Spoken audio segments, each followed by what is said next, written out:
wanna be a part of Sunset Boulevard.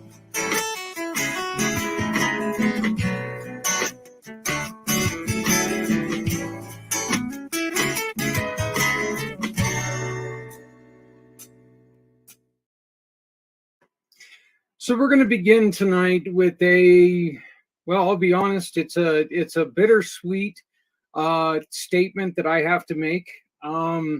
I am excited for this news for her, but it's still difficult for me because we have bonded in a great relationship, but she's going on to do some more fantastic and wonderful things. I want to congratulate Megan from the Avery Center. I just got news. I just read the email a little bit ago. I'm still a little bit, if you will, verklempt, because I found out that she is stepping down from her position with the Avery Center to move on, and any more involved active position with another organization about trafficking. I love Megan with all my heart, and I hate to see her go from the Avery Center, but I am thrilled that she is being able to do what she's doing now. So congratulations. All the hard work, the 10 years has paid off, and I am thrilled that everything has come to fruition for you. Megan, again, congratulations. Hey, everybody, Zach here with PACT and President and Founder Community Pay It Forward Community Dare to Care. We're going to be doing things a little bit different tonight. Our goddess of the grape is not feeling that well this evening. So what we're going to be doing is we are going to be bringing in a great friend of mine. And as a matter of fact, I was on her show last night. So it's kind of like, well, oh yeah, I'm going to have you on mine tonight. And that's kind of what we're doing here. But we are thrilled to bring in Zita from Zita's Healthy Beginnings. Hello, Zita. How are you doing? I'm fine, Zach. Thank you so much for having me this evening. Hey, that's not a problem. Like I said, I think it's fantastic that we're able to do this on consecutive nights, and we're bringing you on because you, my dear, are our first program of the ONEHOPE Wine fundraising event of the year. So wow. We are going to be teaming with Stephanie Simoes, who is going to join us on Friday, on our Friday show. And we're going to do our little bit of the show then. But right now, Stephanie, even though she wasn't feeling great, she's still a champ, and she's still got this part done. And right here is the QR code that you can use. And through the month of January, anytime you visit ONEHOPE Wines using this QR code, Zita's Healthy Beginnings will receive a portion of your purchase. So you buy 2 or 3 bottles of wine, and Zita can help create hospitals and teach doulas and do all the wonderful things that she does in the world of training mothers how to be mothers and health for babies. And the one thing that we want to do right now is, Zita, I'd like to bring you in on this and ask you, please tell us a little bit about Zita's Healthy Beginnings. How did you start this wonderful program? Thank you again, Zach, and thanks to our audience for this wonderful time, first time of the year with this wine business. And I tell you what, when I got your email this afternoon, I said to myself, this is no coincidence. There's no such a thing as a coincidence. As far as I'm concerned, everything is divinely designed to be. So yes, I'm so happy to share with your audience about my organization. My name is, as you know, is Sister Zita Iwuoha. I have lived in United States now for 20 years, and I'm a nurse and a midwife. I have worked in different settings with pretty much women and children. And I like the question you asked me, what made me to start this? So I'm glad you asked. This whole intention started with my personal life story. I'm gonna cut it short. When my mom was pregnant with me in Africa, when at that time is the time that Western medicine wasn't really in vogue, and people were not really running to them. They were pretty much using the traditional, birth attendants and stuff like that. So my mom was 7.5 months, almost 8 months pregnant with me, and she unfortunately got bitten by a stray dog, and she had to be forced almost to really sit at the back of my father's bicycle and travel 30 miles each way to get the anti-rabies that protected her and myself from the disease. And that was not easy. She did that for 7 good days. And thank goodness we were safe. After I was born, about 4 to 6 weeks, I caught bronchitis. And my mom had to take permission from my father's kindred to take me to the hospital to seek for medical help for me, because I literally stopped, really sucking breast. And at that age, you couldn't really feed a baby anything else other than the breast milk. And my father's kindred declined, and my mom went out of her way against their advice and took me to this hospital. This time she walked 30 miles each way. Wow. To the hospital, and had to stop in between to really breastfeed me. Got there at sundown and was sick. And I was sick, of course. Long story short, we were treated, and my mom had to make that journey back to the village. But on her way back, she was so afraid to meet the kindred, who did not permit her in the first place to take me out, because it was too early at that age to take a baby out. And she instead went to her dad, and her dad was the chief of their own town. And her dad sent delegates that escorted my mom to my father's house, and she was really safe, and I was safe from our kindred.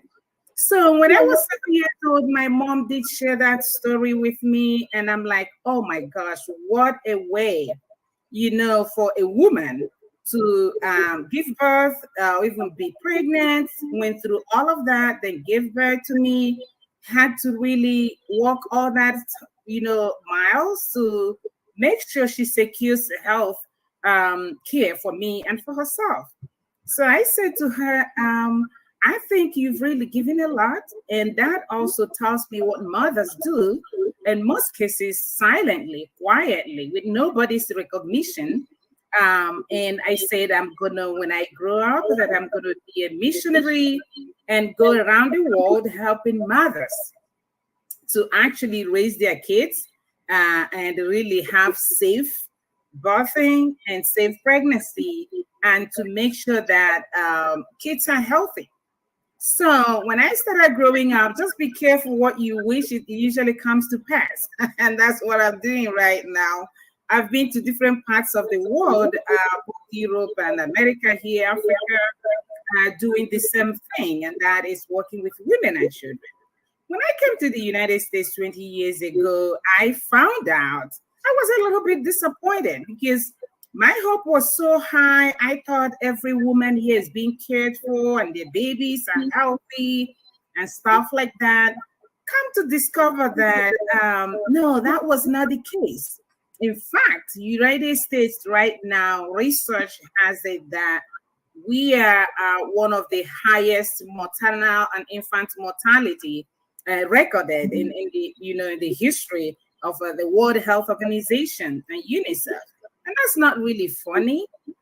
So about 7 years ago, I asked myself, what should I do to really make an impact? As a midwife, I know that birthing is a good thing. It's a happy thing, not a life, sentence for any woman or even the baby for that matter. But that was happening, still happening, unfortunately. So I decided to found Zita's Healthy Beginnings. And what we do is to work with community individuals, work with organizations to reduce the incidence of maternal and infant mortality here in the United States and elsewhere in the world, starting our program right now in Nigeria. And what we do, how we do it is through education at all levels. We educate our educators. We also educate lay people. We do advocacy. I talk to people in authority at any time, whenever I get a chance, for them to recognize what is going on in this country and what is going on in the world in terms of maternal and infant mortality. I also do training of doulas, and I am really hoping to build a place where I can do that more here in the United States and also do it in Africa.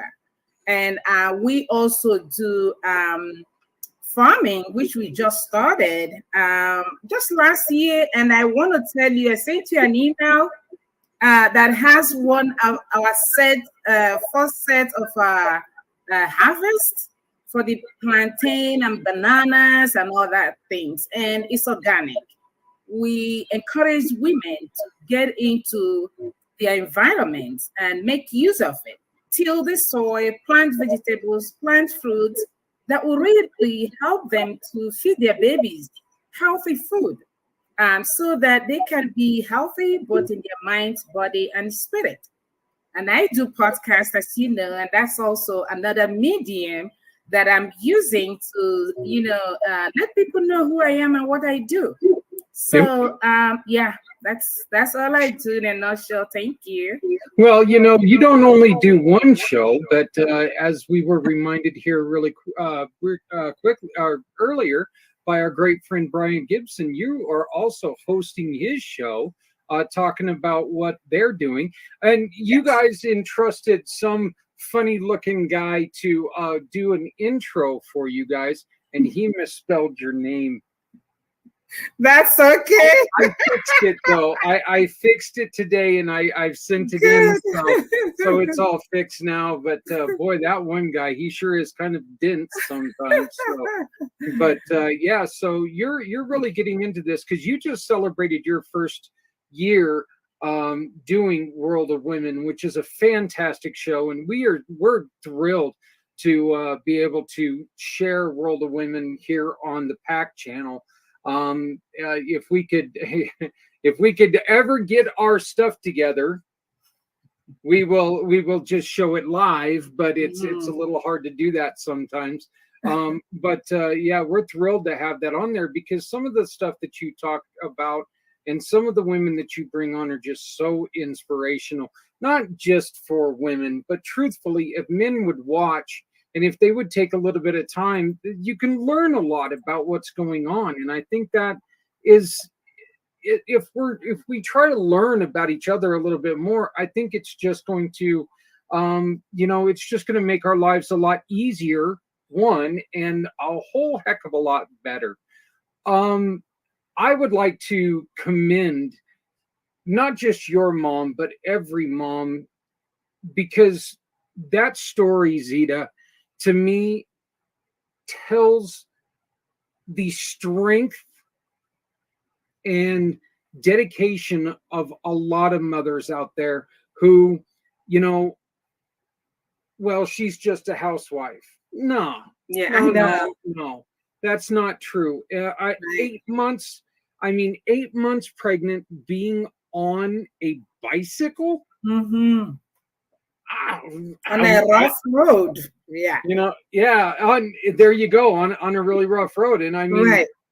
I'm about I just look like I'm about 32 years pregnant, but I couldn't get on a bicycle on paved streets. So, being on a motorcycle is enough. And then walking that 30 miles with an infant that you have to stop and breastfeed in, I don't know much about where you were at, but let's be honest, it probably wasn't the friendliest of places to have a young child and a single mother there, was it?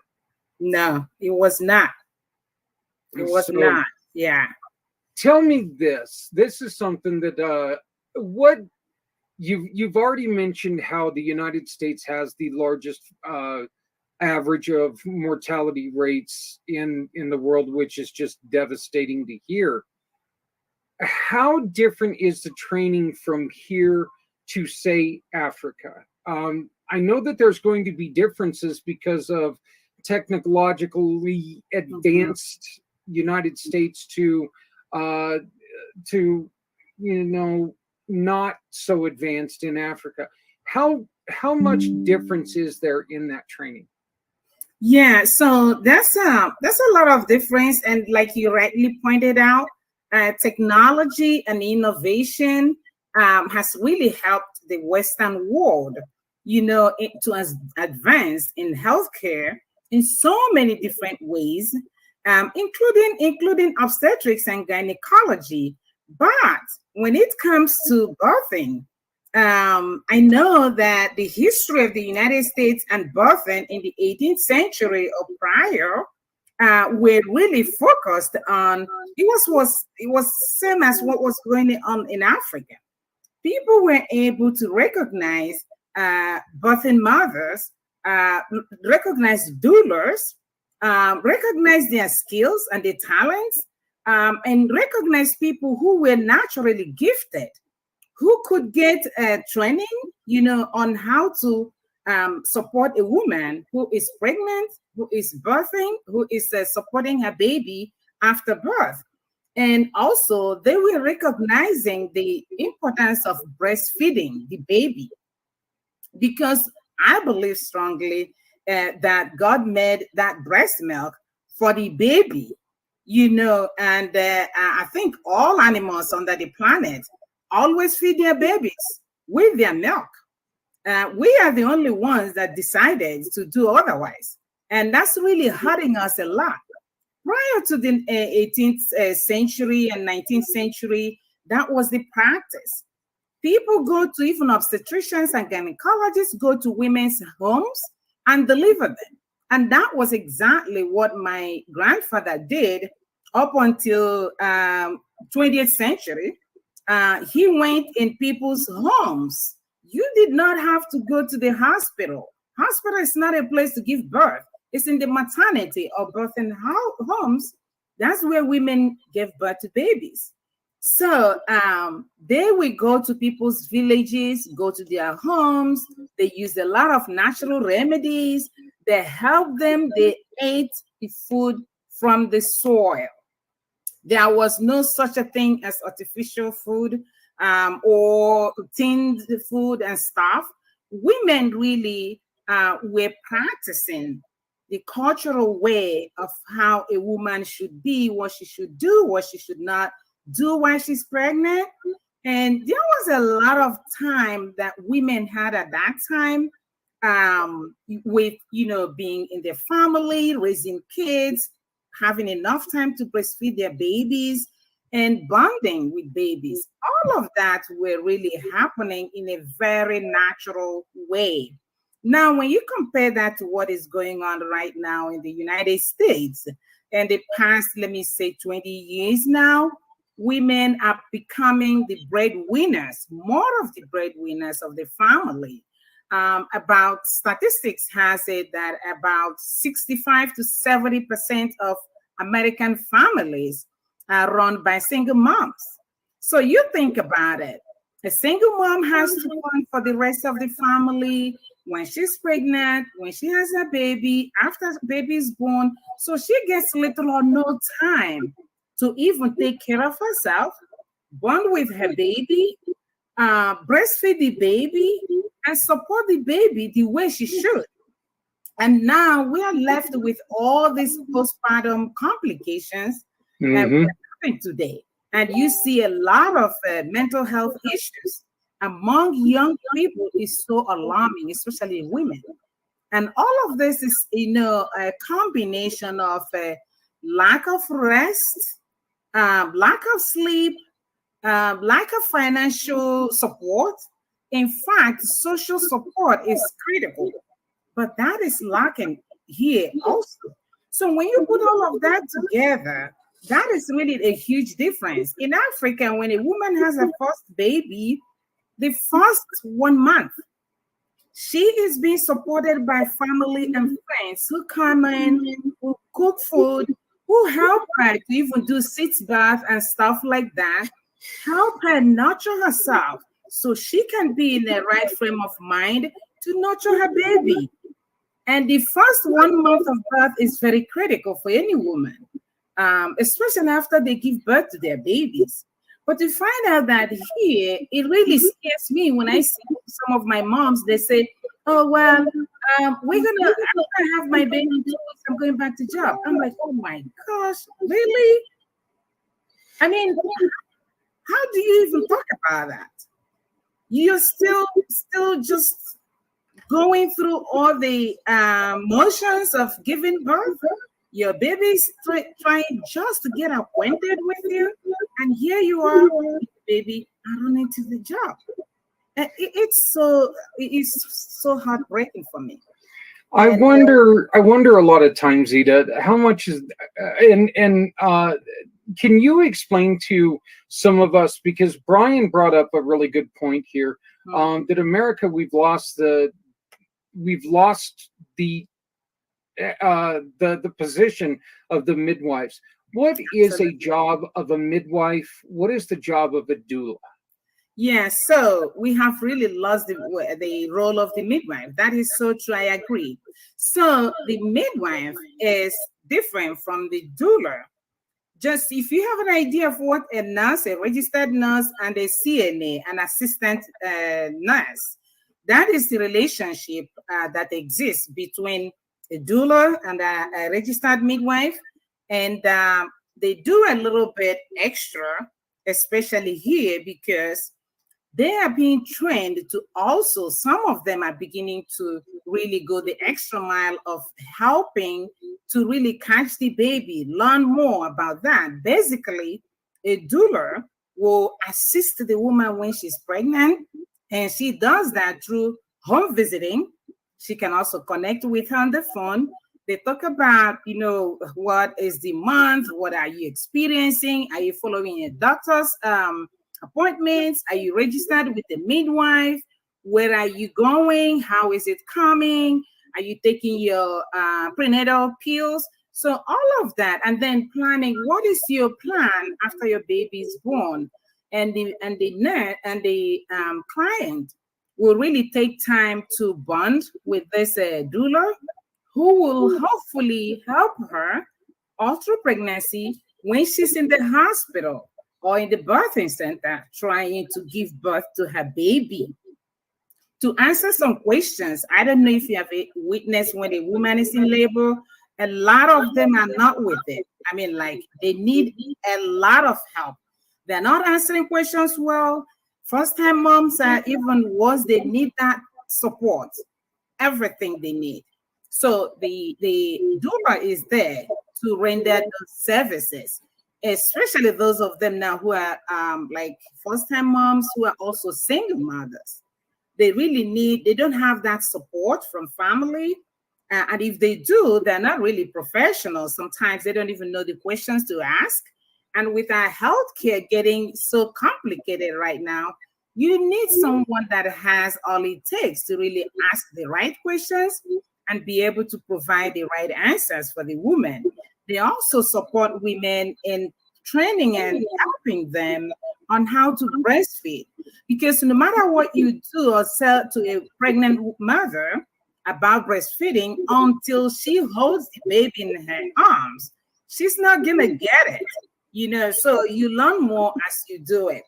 So now a midwife in my country and other parts of the world midwives are very critical. You don't need a doctor. I keep saying that you do not need a doctor to be pregnant and have your babies. Yes, you can go when there are issues, and a midwife stands there to tell you, because she examines the woman, she knows what's going on with the woman, she listens to the heartbeat of the baby, she knows what to do. She's trained to do just that. She's trained to deliver the woman safely and soundly. The only time that a midwife will refer a woman is if she's a first-time mom and having problems. If she is older than 35 years or younger than 18 years. So because these are really the critical, ages where we pay attention, because we consider them as high-risk mothers. So other than that, a midwife is so equipped to take care of everything about a pregnant woman, from the first day she gets pregnant to the day she has her babies. And in my country, as we speak, what we have a lot is maternity homes, birthing centers. You hardly hear a woman going to the hospital except she cannot give birth to her baby. And that is very, very minimal. It's about 2% of women who have that kind of complication. Here in the United States, I'm sad to say that midwifery, the midwives and doulas and the pregnant women rapport very well. But I'm sorry to say that doctors have hijacked this profession. And it is all about the finance. It is all about insurance. It's all about money. It has nothing to do with any complications, because I have worked in other parts of the world where they have little or nothing, and women give birth happily and healthy. You don't have to go to the hospital. Right now, unfortunately, insurance has made it in such a way that we cannot even get away from it. But I applaud women who are like me, who are still talking and teaching and empowering midwives and doulas to get up and take back their power, do what they need to do. A lot of midwives are no longer interested in doing it because insurances and hospitals are coming together, and they have seen the benefits in making money from pregnancy, childbirth, and all that. So it's like a fight, unfortunately. But yes, that is a big difference in Africa and here in the United States. How much interest have you been drawing with women who say, you know what, I want to get back to doing these procedures, get back to actually caring for these babies as they come into this world, because it's something that those first few moments are so important in a baby's life. Yes. How much interest are you drawing with your program to get women to become involved with getting back into being a doula or midwife? Yeah, so as a profession itself, few people are interested in doing that for the reasons I've mentioned. Mm-hmm. One is they say, when I become a doula, it's really hard to get customers because insurance does mm-hmm. not even compensate doulas. That's another war we're fighting. And we're like, why would you not? Especially the Medicaid, you would think that they can really support these women, because these women have the fundamental training, teaching, education, and then support, physical support to give to women. When women in the hospital with the doctors, I'm afraid how many minutes a doctor gives a patient. It's minimal. And when it comes to breastfeeding, you need more time. You need patience. So those of them who are really interested and really want to help are doing it, but not so much, because they know that they're not making money or much money out of that. Now, the midwives are really interested, but what is interesting about midwives not really getting it, many of them, is because the training institutions are not many. So you only have, like in Pennsylvania, we only have one university, and what is that, in Philadelphia. I mean, can you imagine? So you don't really have, and then it's the master's degree that they have, the midwifery school. So in my country, we have women who are doing midwifery for 2 years training, 3 years training, 4 years, up to doctorate, and that gives a whole lot of, support to women at different levels. But here, it's not happening because they're not allowing women who are interested in midwifery to even start from like their first degree, second degree, or into doctorate. So that's where we have to start to correct this, because if you really want to change a system, you're going to have to find out where the problem is and start from there. So that's what I have noticed, and that's what the issue is, that we're not getting a lot of people interested in embracing this wonderful profession. Yeah, I know that when my second son was born, I witnessed the case of the CNA coming in and taking a little bit of time to try to teach my son's mother how to breastfeed. But after 2 days, they just threw their hands up in the air and said, "Blah," and walked away. Right. One of the other things that I wanted to say about this is that I think you brought it up in a point, and I think it's so true, is that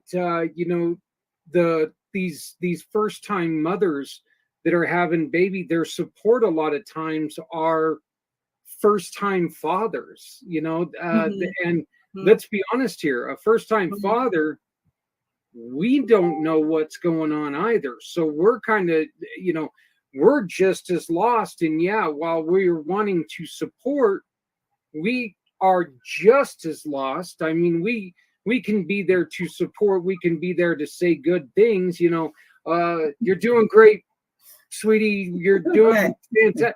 But that's not actually, while I might be helping a little bit, that's not helping the baby come easier for her. And I know that there were a couple times where I felt like I was just being a hindrance. So my first son was born a natural birth. My second son was born C-section. So I've got to see both sides of this story, and both times, honestly, I was just absolutely very little help, to be honest with you, because I was just confused and lost as anybody. But so what would be something that would help you, other than just the financial aspect of what we're trying to do here? What are some of the other things that can help you get the word out about what you're doing? Yeah. Or help you do what your aim is? Yeah, so I think sharing, I always believe in sharing and creating awareness. Any opportunity that I get, I like to do that, because I know for myself, even if one person heard me and put it into practice, that's saving life. One life is so significant. When I visit my mothers in their homes, and back to what you were talking about, men, really, naturally, that's not your gift. But I try, when I'm educating the mother, I try to say to the man, please, can you join us? Because you might be thinking that this is women's affairs, and it is true. It is like 90% women's affairs, but guess what? We need that 10% from you. And that will really go a whole long, way. And when I'm demonstrating with my dolls, I even say to them, can you hold it? Can you just hold this and see what I mean? It might look really silly to you, But when that time comes, I'm telling you, you're going to be shaking like a jelly, So I'm like, but I like to prepare you when I'm also preparing your partner. That way it will be a smooth sell. So that's one of the things I want to also include in my program is to prepare the partners, the guys, because honestly, I know that guys cannot really do it unless they get support. In fact, they need much support as much as we're giving the women, because some of them could really help when the woman have that breast milk expressed. They can take their turn to feed the baby. So if they learn how to do that, honestly, spare the woman a couple of hours at night, that will go a long way to help her to remain sane, to take care of the baby. So yes, we really need men, and we need to help them, educate them, encourage them, empower them, because guess what? The baby is for both. It's not just for the woman. So yes, please sharing my message there, Word of Women podcast. Letting people, if they want me to talk on their own podcast, or invite me even physical to come talk, this is what I'm doing for the rest of my life, is supporting women, supporting families. And any opportunity I get to do that gives me so much joy, because that's all I want to live for. Making sure that our young ones are growing up the right way. And that right way is making sure that their mothers are able to give them that breast milk that they need, that is so critical. Not only that is critical for them, it is also critical for the mothers. Because look at what is going on these days. We talk about cancer, of all kinds of cancers going on. Yeah.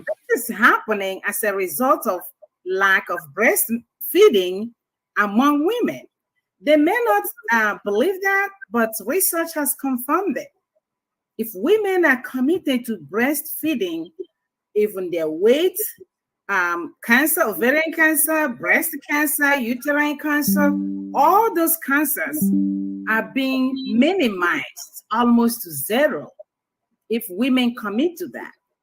Isn't that an extra thing? Plus, it helps them even to space their families. It all needs commitment. And I want to teach women how to do that, because it is possible. I have lived in countries where women did it. And it's the same anatomy. There's nothing different about living in the United States or living elsewhere as a woman. It's all about your environment and what you're doing with your body and how you want to train yourself. Yeah, and I think that's, I really do. I think that, once again, you bring up a great point, because the food that we ingest today, and this isn't just, I'm not just talking about the baby foods, but everything that we ingest today, unless you go strictly organic, in which even strictly organic, there's stuff that's in the air that you're still ingesting, okay? There's still stuff that's in the air that, it ain't going to go away anytime soon. So it's still getting on the food, still getting into the crops, the stuff that's fed to the animals that we eat. There's still stuff in there that's not meant for us to put into our bodies. It's one of the reasons why our kids are larger than they've ever been before, because of these chemicals and stuff, Right. So it's just, there's so much that we're putting in foods where, yes, it sits on the shelf longer, but there's another point. How long is too long for something to sit on the shelf? Recently we had the formula shortage, and imagine how much, how many people would have been in a better situation if they would have not needed that formula. So these are such wonderful lessons that you teach them. Tell us a little bit about World of Women. I've got the address up here where they can watch World of Women live every Tuesday night at 8 p.m. East. Tell us a little bit about World of Women and what you're trying to accomplish there. Okay.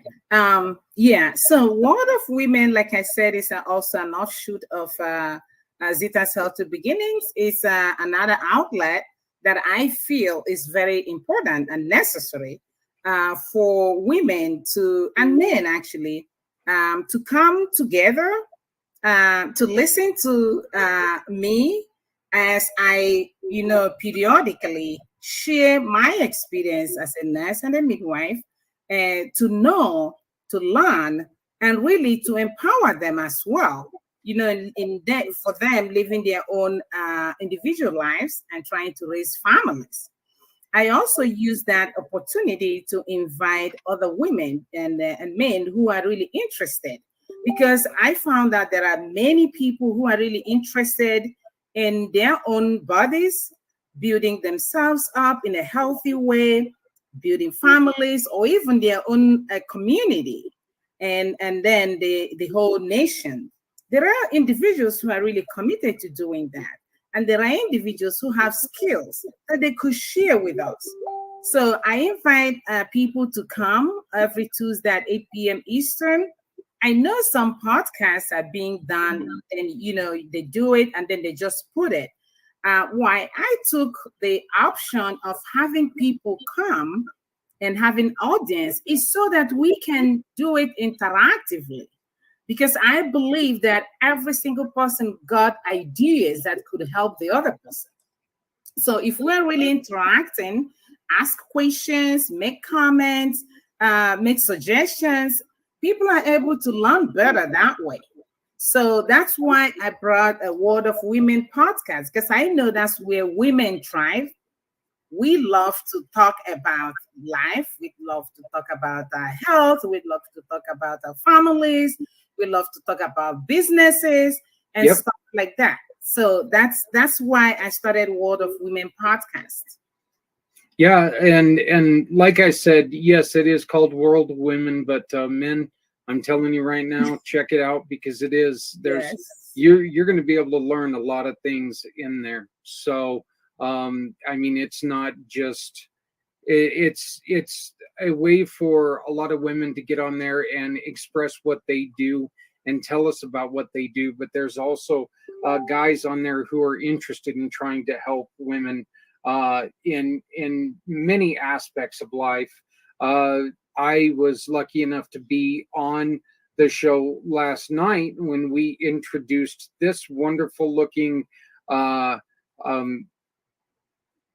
document. I guess I can say it's a little shareable, but it's got the QR code on it, and this QR code right here, and you can also see it right up here in the corner.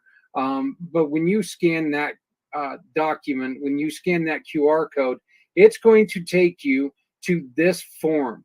Okay, all you have to do is visit any of these. You click on this little button right here on this form, and it's going to take you to all of our partners. You shop with any of those partners, and it doesn't, from all around the world, you can shop with any of those partners. You make a purchase with them, you take a photo of your receipt, or you upload your receipt right there. You give us your name, you give us your email. If you would like to dedicate your receipt in honor of someone, like my mother, I would love to honor some things in her, and I don't want to say memory because she's still here. I would like to dedicate it to her for all the work that she's done.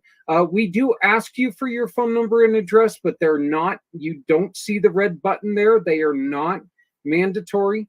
And then you simply hit submit. And when you do that, your purchases will go to Zeta by using this wonderful form right here. It will send us the information that you purchased through one of our partners, and our partners are going to give us a referral, and that referral becomes a much needed donation to Zeta and Zeta's Healthy Beginnings. So, Zeta, how did they get a hold of you? So they can call my cell phone, 412-926-6662. They can also send me an email at izywiwhoha@yahoo.co.uk. You can still go on my website, and we have zitahealthy.org. And if you go to our Linktree email link, you can still get us there. And it's a Linktree. That's the link.ee. I think it's TEE/zitahealthy.org. So you will get, any way you want to get us. Is very easy to locate us. Or you can also go just on my LinkedIn and just put in there Zita or Zita Iwoha, and I will come up. So yes, if you go to also, we're on what do you call that? Instagram, TikTok. So yes, you have a lot of options that people can look at us, see what we're doing, and just find ways to connect with us. I still haven't gotten on to TikTok yet. I don't. I haven't tried that yet. My wife, however, she is a huge fan of TikTok, but not something that I do all the time. But I guess I'm going to have to do it here pretty soon. Zita, I wanted I want to thank you so very much for joining us tonight and letting us learn more about Zita's Healthy Beginnings. I look forward to when you're going to join us again here in 2 weeks for our halfway point, and we can keep telling people more about what you do. I did want to bring up, now I got to reconfigure all of my other screen on my computer because I've been going through so much, but I did want to bring this up one last time for right now. And Zita, I will be sharing this with you, this form with you, so you can pass it to everyone. But please remember, for the next month, when you go to this QR code, the one on the flyer, not the one in the corner, but anytime that you shop for wine with through our dear friend and Stephanie, all of our love is going out to you right now. Get feeling better. We've got some exciting things that we're going to be doing in 2023 with Stephanie. So, but you shop with that QR code to get your wine, celebrate birthdays, events, everything that you got. Do it, and Zita's Healthy Beginnings is going to be the benefactor of your having a good time. What is better than having a good time knowing that you're supporting a great cause? Absolutely. I can't think of anything that's going to be any better. So just help us out, help us make a huge difference, and help us continue to support Zita's Healthy Beginnings. And again, if you look over in the corner, way over there in that corner, you can see the QR code that will sponsor Zita's Healthy Beginnings through the Community Pay It Forward program. So Zita, again, thank you, my dear. I look forward to talking to you again here in about 2 weeks. Thank you so much, Zach. And I really appreciate what you're doing. It's not easy, but please keep up the good work. And I know your blessings are already coming. And thank you, and have a wonderful rest of the evening. Well, thank you. Thank And thank you for joining us on such short notice, but thank you. Hey, everybody, you can also go to right here, which is our Facebook group. We're going to get Zita this information, and she can post to this Facebook group about what they do. This is another great place that you can go. Stephanie is very, very active on this page, giving you some great recipes with wines, some wonderful things that you can do with different wines, introducing different wines. So please make sure that you go to our group page every month. It is someone, it's another wonderful organization like Zita. So, but thank you, Zita. I appreciate it. Have a great evening. Thank you. You too. Bye. we are going to be back here in a little bit with we're going to be talking about some of the misnomers of nonprofit world. There's a lot of times that people don't understand what goes into a nonprofit, why a nonprofit fails, things like this. I did a little bit of research today, and I came up with a couple pages that I'm going to read some information to you. It's some really, I find it interesting because nonprofits truly are something that we really need in the world. There's different situations that we need to help people out with, but we will be right back.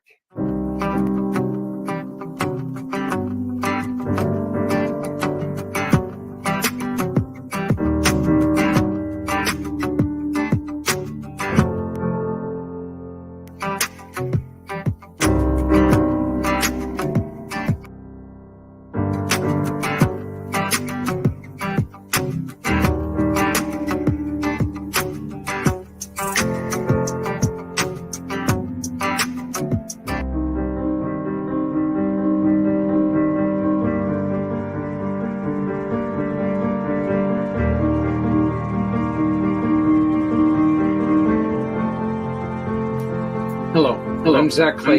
Community Pay It Forward, Community Dare to Care, and the PAC channels. We have two choices. We can either sit around and this goes away on its own, or we together can do something about it. Join me and my wonderful sponsor partners, Scott O'Sullivan Law Firm, and Ryder Justice, Z World Webs, Auxilia Donor Management Systems, and Autumn Dahlia Creative Services. As we introduce programs from around the country helping our veterans and discuss the importance of conversations and listening. Together, you and I can move mountains. Let's save lives. Well, we got Stephanie, the goddess of the grape, has joined us. It's Friday. Hello, my dear. How are you?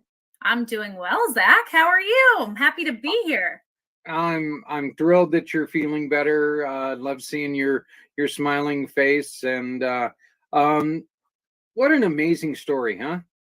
Oh my goodness. I mean, I've got 4 children of my own, so watching Zita and all of her comments and the stories and just listening to her dive into how she supports women, I can relate to so much of it. And I do believe there's such a big need for it too, coming from personal experience. So, before we got started, I was talking to you about her mom, and I think it's probably more amazing that her mom was able to ride on the back of a bicycle for 30 miles being pregnant. I can't imagine. That's incredible. And once again, that's without dropping that kid off somewhere in between. It just seems to me, I couldn't imagine anybody in our country right now trying to ride a bike that far.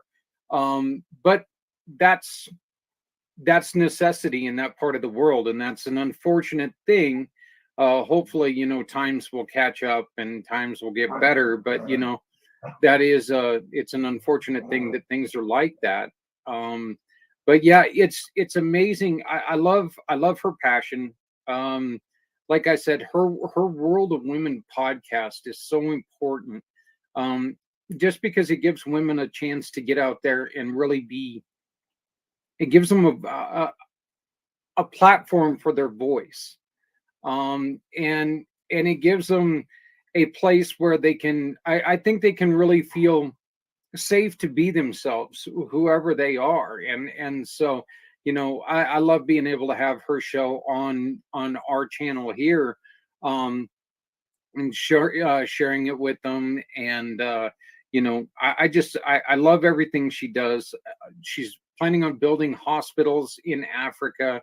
So every time that people are, trying to do something, or trying to buy bottles of wine right now, that's exactly what this is going for, is you take and every time that you use your QR code here, like I had mentioned before, that's going for a lot of things. Training.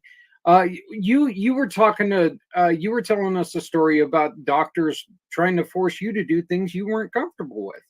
Right. I think her story is incredible. I think it shows that women will go far and beyond for the health of their kids, and they're not always recognized for that. But you are right. When she was mentioning the doctors taking over in her segment, I thought back, and I have twins that are 10 years old now, but I had specialists that were really trying to force me into just scheduling a C-section. Schedule a C-section. Why? My first one was a big boy, and it was a fine delivery. Why would I schedule unless there was a danger to the child, to the children, to the babies? I was not going to just sign off and schedule a day. I think that it comes down to financial, as she mentioned, and making it a convenient day and time for the doctors, right? So that's exactly what I was going to ask you, is if you think that has something to do with, why would I want to sit here for possibly, 24, 36 hours of this lady being in labor when we could just take and,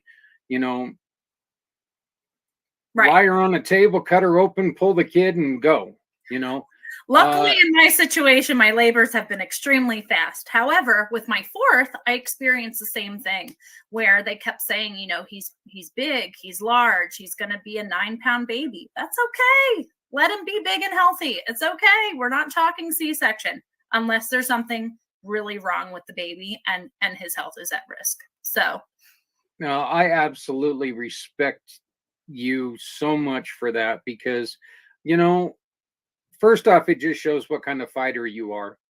It shows that you're ready to take on the world, and it's not like we're not talking about going out and playing badminton here. We're talking about birthing a child, and for you to be able to go and not just tell someone that you want to do it, but demand that you want it done your way. I think that's great.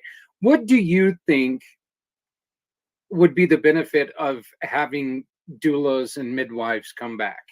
I truly believe that there is a need. I think that a lot of women would not be so firm on their boundaries like that and their requests, and their own birth plan and their own needs and wants. And the doulas really support you throughout your pregnancy, during your delivery. They help support you afterwards to make sure the mother is getting the proper rest, break time, food, all those things that are so important because your life is turned upside down when you're a new parent, right? You're trying to figure out a schedule. You're trying to catch up on sleep. Your body's going through all this stuff.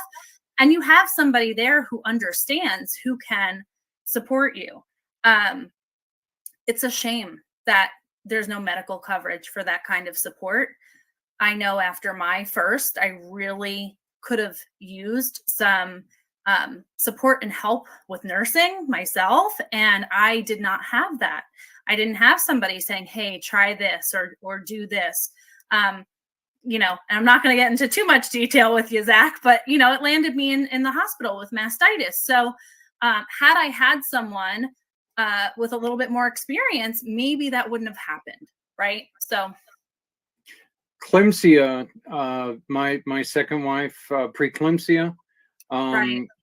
She ended up having that when my youngest was born. So it was my second wife, and she ended up being in the hospital for almost a week. And so, she was extremely weak when Justice was born. But they didn't show any patience on trying to help her nurse. And so, Justice never had the opportunity to nurse. And that was something that it was kind of one of those things that,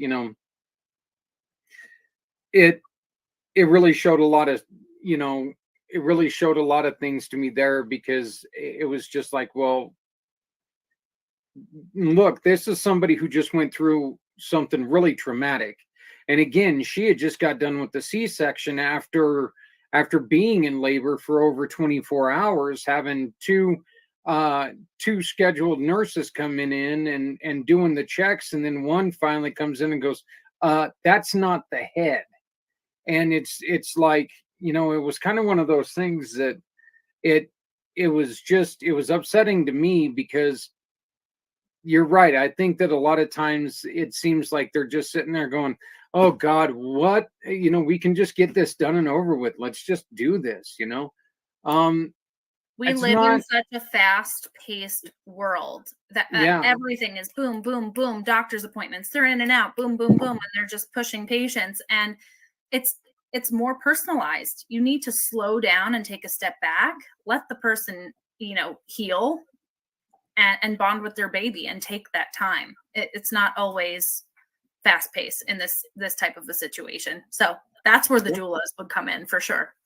Well, I love the fact that you listened to it and it really, you know, touched your heart. I know that you sent me a message just talking about how wonderful she was, and after I sent you the video, and yeah, it's you know, she's such a great lady. She works so hard, and from her humble beginnings, you know, now she's trying to make a huge difference, and not just here in the States. You know, she's, like I said, she has intention on building hospitals in Africa for children, you know, children's hospitals. And I think that that's something that we here in the States, we do take for granted, because, you know, there's a children's hospital somewhere close to us-ish, you know, no matter where you're at in the United States. Well, that's not the way it is all over the world, and we need to remember that. So once again, that's the reason why that QR code that you're seeing right now is so important, because, correct me if I'm wrong here, Stephanie, but don't we have a holiday coming up? We do. You guys, I know that we just went through the holidays, right? But Valentine's Day is right around the corner. So I can't wait to dive in and kind of share with you some pretty in pink stuff that I have lined up for today. But definitely, you know, take your phone camera out, you know, snap a shot of that QR code. Absolutely join us on our group on Facebook, Community Pay It Forward, One Hope Fundraiser, where we're, you know, each month highlighting a nonprofit and the campaigns there. You know, Zita's Healthy Beginnings, all the info is right there, pinned to the top of that page online. So check that out. We share recipes and fun seasonal things there too. So, but again, yeah, we can definitely dive in, Zach. Yeah. Stephanie is so hard at work on that page. And I mean, she brings up some of the coolest things, you know, things that you didn't know that you can do with wines and pairings and all these beautiful things that you can do. And this is a perfect time, guys. This is a perfect time to, you know, maybe make a splash, you know. This would be, you know, you're talking here to a goddess. I'm pretty sure that she can help you out. So if you use any of those recipes and you make them, snap a picture and post it on the page and share it with us too. That would be so fun. You know, if you wind up gifting something fun for the holiday, let us know. Yeah. No. And if you have recipes of your own, please share them with other people. Let's get this going. Let's let people know what's going on. So, Stephanie, why don't you tell us a little bit about you and One Hope Wines? Sure. So if you're watching this campaign for the first time, my name is Stephanie Simoes. I am a cause entrepreneur with One Hope. What does that mean, right? What I do is I specialize in fundraising, gifting, private wine events, and wine delivery. And I just love partnering with Zach and Community Pay It Forward. Each month we have a mission to give back to these incredible organizations. We have been around for quite some time, donated over $9 million to date to local and global causes. So what I love is that we have this platform through our Napa Valley Winery where every single bottle of wine that we sell gives back to make an impact. So 10% of any purchase through that QR code is going to give back to Zita's Healthy Beginnings. You can mix and match any way you like. We have beautiful gift sets on there too. That would be great for the holidays. And you only need to add one bottle to your cart to, select any gift set add-on. So you can really customize and personalize the gift. We ship across the US. We are award-winning Napa Valley wine. So we have some of the most incredible winemakers in the industry. If you drink wine, you are probably familiar with Robert Mondavi Jr., Mari Wells Coyle. And how this works really is through the ONEHOPE Foundation. Our main pillars of giving are for clean water, ending hunger, health, and education. Of course, this kind of falls under the health, right? Health and education, really. And essentially, through every single bottle of wine, you're giving back to the ONEHOPE Foundation and Zita's Healthy Beginnings. So really amazing to just be able to sip some wine and raise a glass for a great cause.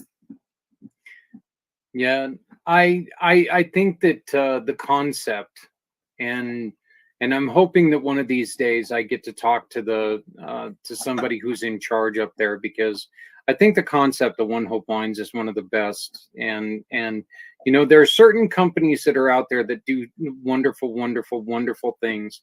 I think ONEHOPE Wines. I think about Bombas. What they do, I think that is just, it's so fantastic that they are.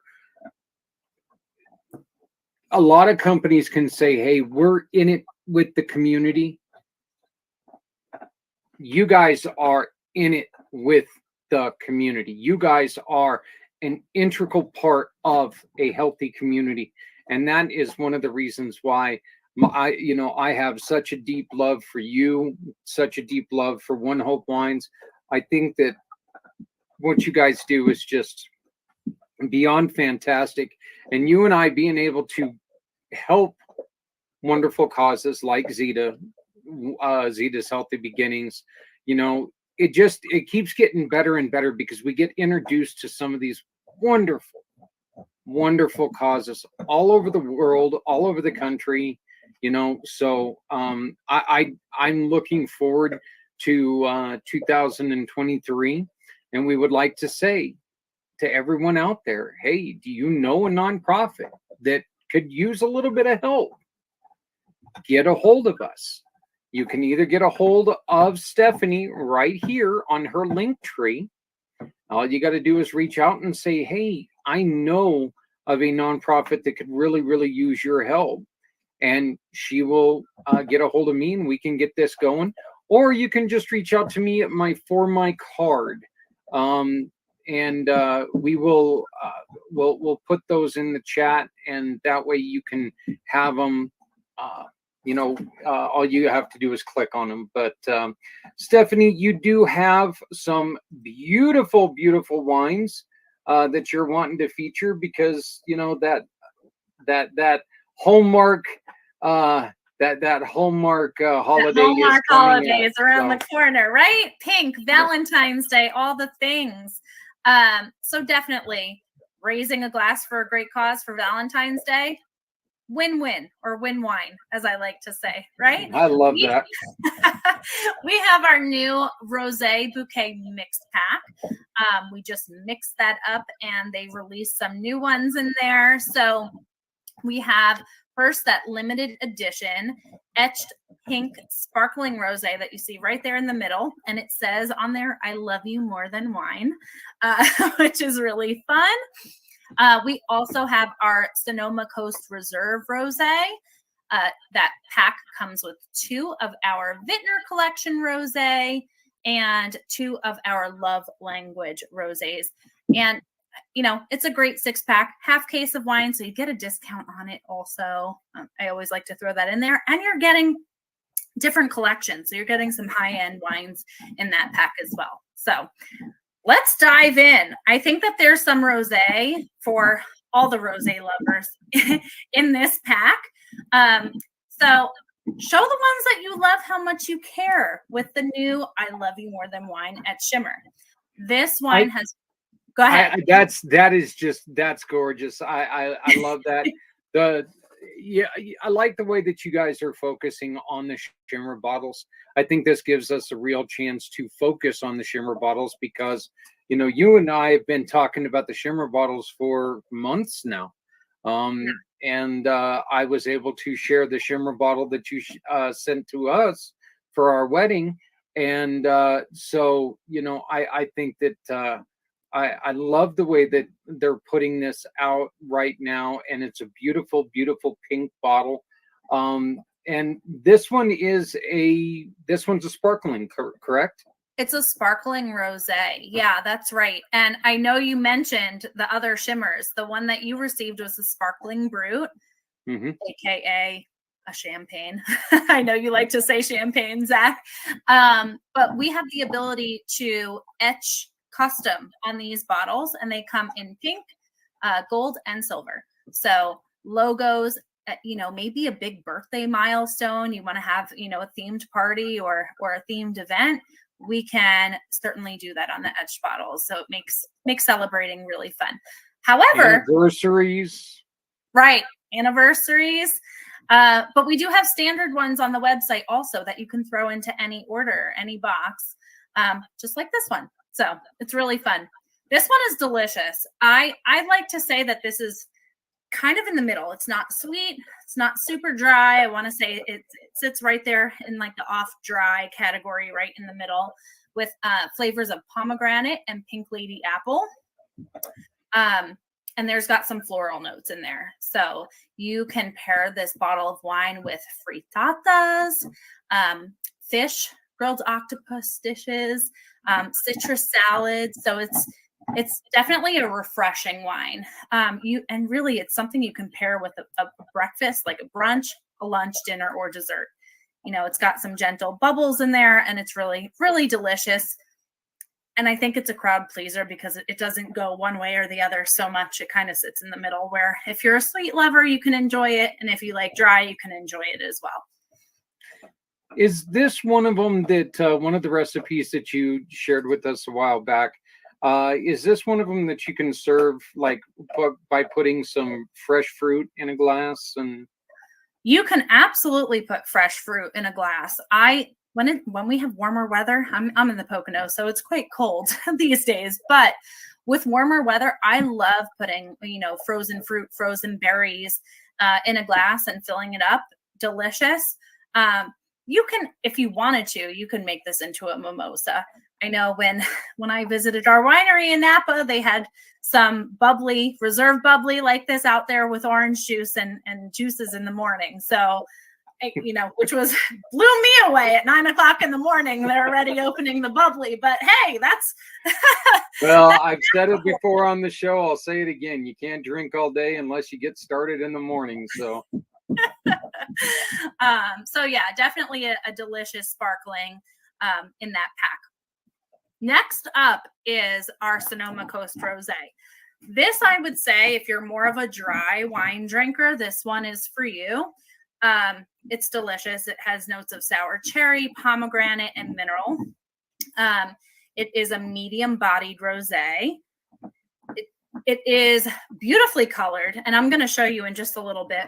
Our Sonoma Coast comes in a darker bottle, but I want to show you in just a little bit the different colors in the rosés. They're not all the same.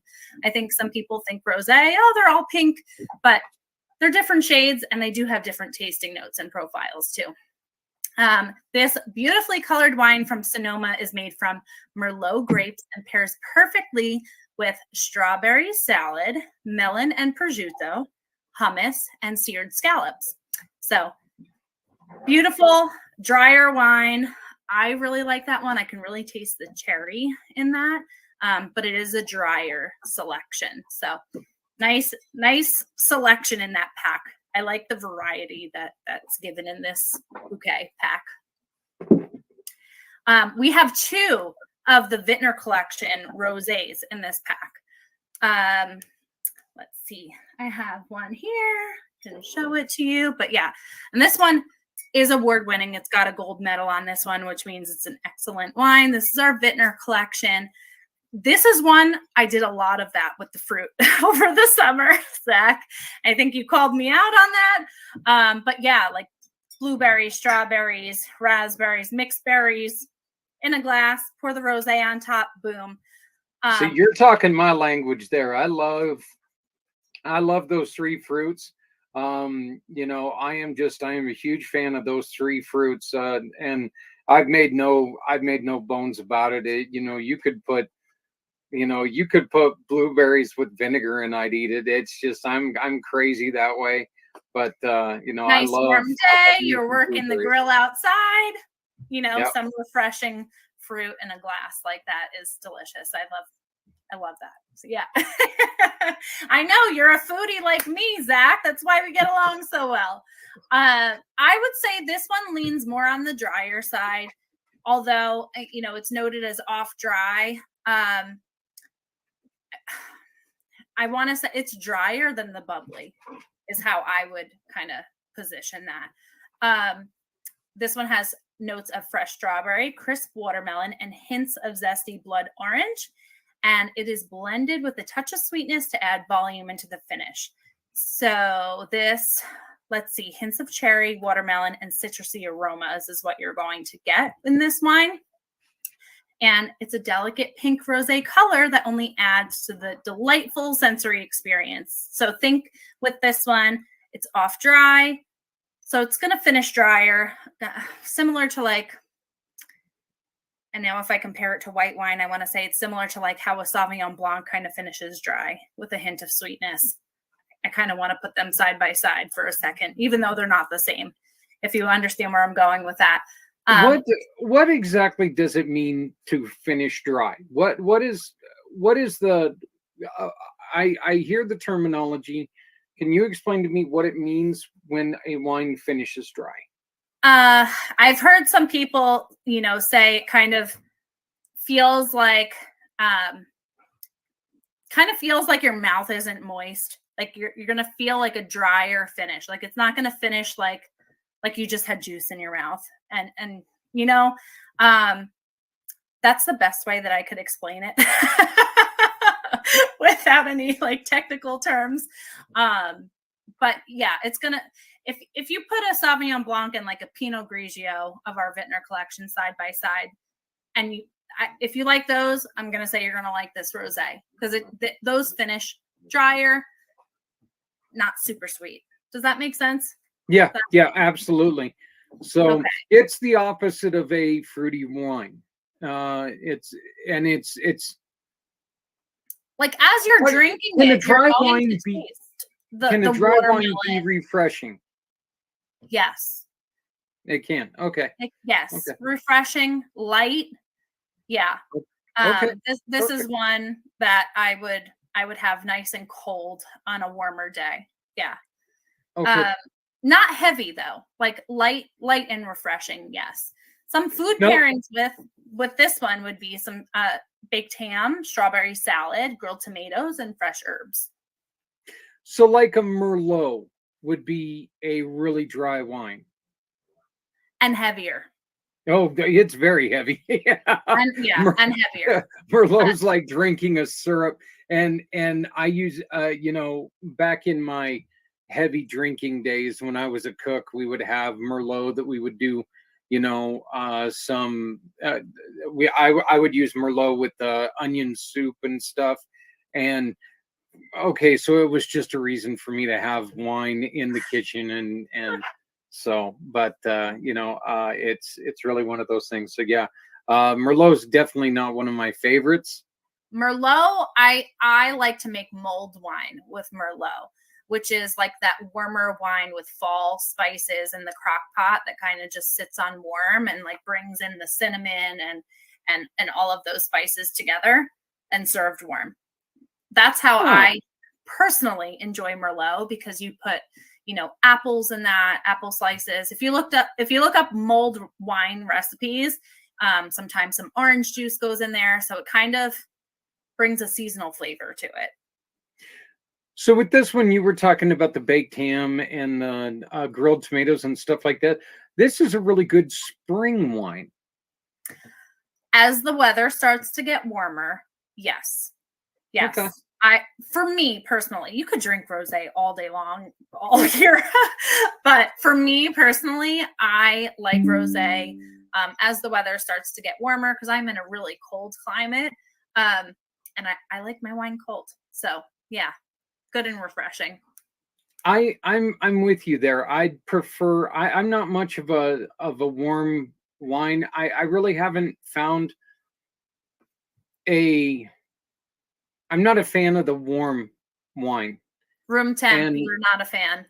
yeah, and I don't know if that's just I'm not a fan of. I don't drink coffee. I don't drink. I'll drink hot tea when I'm camping because I don't drink coffee. So I'll drink hot tea or something like that. Or when we go out to Chinese food, and I don't know what they do in Chinese culture, but I don't know how they get water that hot. Water does not get that hot naturally. It just doesn't. You mean We're for their going off tea, on right? a rant For here, but I don't their know if green it's tea, is something that what that you like mean? room temperature and warmer drinks are just not my thing. But yeah, the wines, I think you get a better taste. And I definitely think I seem to think that they're a little drier when they're warm. So, and I think you're making a little bit of a point here, Zach. Some people do enjoy their red wines chilled. And while it's not, the norm for, let's say, a Cabernet to be in your refrigerator, some people enjoy it that way. And I say, enjoy it the way you like it. Yep. There To are no each their own rules here that you have to follow. Like I can make suggestions from our winemaker, and she actually suggests Pinot Noir be slightly chilled, especially when enjoying it with like turkey and things like that with a meal. I didn't know when I first started. You and I discussed that when we were featuring the Pinot. Yeah. You and I discussed that because I was asking, do I drink this warm? Do I drink it? And you said you can drink it either way, but the winemaker was saying try it chilled, and I was like, oh, thank God. So, and yeah, I remember that. That was like I believe that was like June or July that we had that one in, and the Pinot that I had was so good. It truly was. So I find it brings a different flavor experience when it's chilled. So if you're not sure, try it both ways and see which way you like it more. I've heard of some people, putting red blend in their fridge too. If you like it that way, drink it that way. Absolutely. All right, we're up to our final wine here, which is our newest love language collection. I love this bottle. Yeah, it's beautiful. We also in the same collection have a red wine and a Chardonnay. I would say out of this bunch, this rosé is probably on the sweeter side of all of the selections. You have notes of violet, candy, raspberry, and rose in this one. So for culinary pairings with this bottle of wine, serve it alongside blood orange salad, ahi tuna, and salty chips. So again, lighter, refreshing, and I would say this one is probably the sweetest of the selections in this 6 pack. Okay. Yeah. Okay. And is this one served chilled? Yes, all rosé should be cold. All rosé. All rosé should be cold. Make sure you're chilling your rosé. Make it nice and cold so you get the full experience. Yeah, the bubbly and the still, all cold. I would like to apologize that it sounds like I'm in construction zone here. I've got one dog that is chewing on his bone on my office chair. And I've got my other dog that keeps thinking that she's a parrot. So she keeps trying to get up on my shoulder. So please forgive me if I'm looking around. All right. They're needy like children, Zach. Oh, I am telling you something, Stephanie. I don't need another kid. I don't need another kid. Well, I wouldn't have another kid now if you paid me, but And especially since we got Andrew in the house, I definitely don't need another kid right now. But yeah, with these two dogs, they're both under a year old. Oh, And wow. you know, Ghost is he's called a Dalmador. He's a Dalmatian and Labrador mix. Think Marmaduke that's black with white, or white with black spots. Okay, this dog is just huge, and I love this dog. I truly truly do love this dog, but he is as dumb as a box of rocks. I mean, this dog, for Christmas I wanted to buy him a slower tail so he could finally catch it, you know, because he sits there and runs around after his tail, and Oh my he'll gosh. run right into a coffee table and look at you and look at his tail, look at you again, and then start chasing his tail again. So but, funny. We're an um, animal family here, so the dogs don't bother me one bit. yeah, well, love you know, we were on, and this is another show that I definitely tell people to check out. World of Pets. We were on there the other day, because now in the house, as I had mentioned before, we're taking care of my elderly parents now, and they've got their two smaller dogs. So we've got our two dogs, Zephyr and Ghost. Mom and Dad have their two dogs, which are, would you stop, please?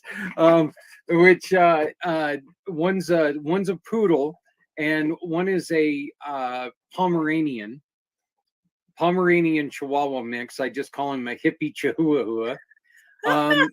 We've got a cat, a long-haired cat that comes in and out. Hardly ever see Cody. When he comes in, it's all nice and everything until he's like done with you, and then he's like, "Don't touch me." Then we've my oldest, or my youngest son, has two rats that he's asked us to take care of. So we got two rats upstairs, and my oldest son, my youngest son, which is 21, when he was in kindergarten, his teacher was retiring. She had a rose hair tarantula. It's still alive. Still alive. No way. Oh my She had that rose hair tarantula for at least 7 years prior to us getting it, because we had a cable guy come in, and we told this cable person about Harry, and he was like, "Oh my God, that thing was around when I was in her class." And so, you know, it's so funny. And then we've got like 10 fish. So yeah, we went on to this World of Pets thing, and it almost took the whole hour just to introduce our animals. But yeah, our tarantula, tarantulas can live up to 35 years. So wow, that's a fun fact I didn't know. Interesting. Yeah, and they're just fun to freak people out with. So but I love it. We're just as crazy as you guys, though. So, you know, no okay, judgment. so let's go through a rundown one more time here, since I keep detracting us and throwing us off track here. We've got this all comes in a collection. Can you get these separately? Yeah, you can purchase the bottles separately if you'd like. You know, if you don't want to do the mix pack as it is, you can individually add your box together. However, I thought it was lovely that they put this rosé bouquet together for Valentine's Day. So it makes it really easy, you know, for you shopping for the ones that you love this season. And as I mentioned before, you know, with just one bottle, you can add any gift set add-on that you'd like too. So there's lots of options there with the celebration gift set. There's a fun pizza night one. There's a wine and grind one where that actually comes with coffee, which is a lot of fun. So definitely check out the gift sets also, because you can really customize a gift for the upcoming holiday and have it give back to Zita's too at the same time. That's right. And so you got the sparkling rosé here. Yeah. Okay. And once again, that's with the sparkle, the shimmer bottles. Pink shimmer, limited edition. I love you more than wine. That's beautiful. I remember where my son lived, there was somebody who had a floor mat that said, welcome to my home. You better have wine. That's what the love floor it. mat said. So I remember seeing that. This is This is our and this is the one Sonoma. that's the driest of all of them. It's this one. It's our Sonoma Coast Rosé. This is a reserve. It's delicious. Light, crisp, dry. Driest finish, I would say, of the bunch. There's my parrot. I love it. She got her way up there. There's my Zephyr. You would get 2 of the Vintner Collection Rosé, which is shown right here in that 6-pack. That one has been awarded a gold medal. And then 2 of our Love Language Collection Rosé in that 6-pack. So lots of fun for the holiday, but you can scan Zita's QR code and shop for your favorites or the favorites of whoever you're shopping for.